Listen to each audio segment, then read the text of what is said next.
Assalamualaikum warahmatullahi wabarakatuh. Perkenalkan, nama saya Raffi Mustafa Bastanta Tarigan. Saya dari kelas 7B MTSN 1 Bandar Lampung. Saya akan menjelaskan tentang penawaran, permintaan, dan penentuan harga pasar.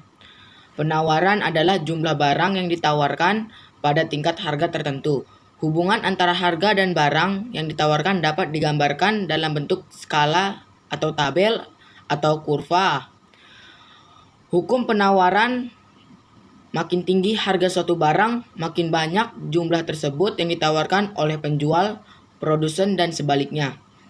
Jumlah barang yang diproduksi dan ditawarkan ke pasar dipengaruhi oleh beberapa faktor, yaitu yang pertama ada harga barang tersebut, yang kedua ada harga barang lain yang berkaitan erat dengan barang tersebut, yang ketiga ada biaya produksi, yang keempat ada tujuan perusahaan, dan yang kelima ada status teknologi. Permintaan adalah jumlah barang yang diminta pada tingkat harga tertentu. Hukum permintaan yaitu makin rendah harga suatu barang, makin banyak permintaan terhadap barang tersebut. Sebaliknya, makin tinggi harga barang tersebut, maka permintaan makin dikit. Hubungan antara harga barang dengan jumlah barang yang diminta masyarakat dapat digambarkan dalam bentuk skala atau kurva. Ada hubungan negatif antara harga dengan jumlah barang yang diminta sehingga kurva permintaannya mempunyai arah negatif yang bergerak dari kiri atas ke kanan bawah. Beberapa faktor yang mempengaruhi terhadap permintaan suatu barang yaitu ada yang pertama harga barang tersebut, harga barang lain yang berkaitan erat dengan barang tersebut, pendapatan rumah tangga dan pendapatan rata-rata masyarakat, ada corak distribusi pendapatan dalam masyarakat, ada selera cita rasa masyarakat, ada jumlah penduduk, dan ada ramalan mengenai keadaan di masa yang akan datang. Jadi semuanya ada 7.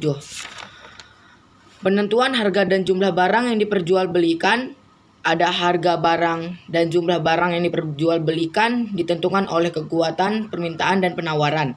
Ada keadaan pasar dikatakan ada dalam keadaan seimbang atau equilibrium bila jumlah barang yang ditawarkan penjual pada suatu tingkat harga tertentu sama dengan jumlah barang yang diminta konsumen atau barang di pasar habis terjual.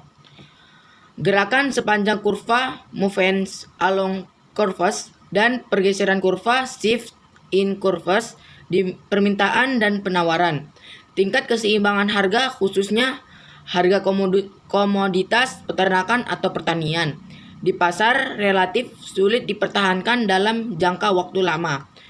Fenomena tersebut di atas dapat terjadi pula pada kurva penawaran, di mana ada perubahan jumlah barang yang ditawarkan. Setiap pergeseran kurva akan menyebabkan perubahan keseimbangan equilibrium pasar. Ada 3 langkah untuk menganalisis perubahan equilibrium, yaitu tentukan apakah yang bergeser kurva permintaan, penawaran, atau kedua-duanya.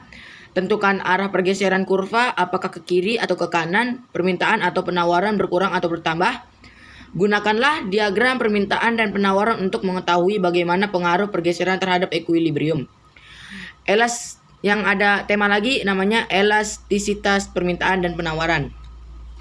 Dalam menganalisis pasar adalah sangat penting bagi kita untuk mengetahui respon permintaan dan penawaran terhadap perubahan harga.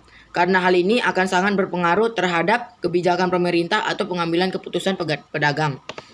Ukuran yang digunakan untuk mengetahui respon permintaan atau penawaran bahkan suatu barang akibat berubahnya harga barang, koefisien elastisitas permintaan dan koefisien elastisitas penawaran. Koefisien elastisitas permintaan sama dengan min 1,4, berarti bahwa bila terjadi perubahan harga naik atau turun sebesar 1%, maka akan mengakibatkan terjadinya perubahan jumlah barang yang diminta turun atau naik sebesar 1,4%. Faktor yang mempengaruhi elastisitas permintaan, ada banyaknya barang pengganti, ada besarnya persentase pendapatan yang digunakan, ada jangka waktu analisis. Masing-masing faktor tersebut saling berpengaruh terhadap besarnya nilai koefisien elastisitas. Jenis-jenis elastisitas permintaan. Ada elastisitas hilang, yaitu perubahan relatif jumlah barang X yang diminta sebagai akibat perubahan harga barang. Ada elastisitas pendapatan, yaitu perubahan relatif jumlah barang yang diminta sebagai akibat perubahan relatif pendapatan. Jadi itu yang saya akan sampaikan. Semoga bermanfaat. Wassalamualaikum warahmatullahi wabarakatuh.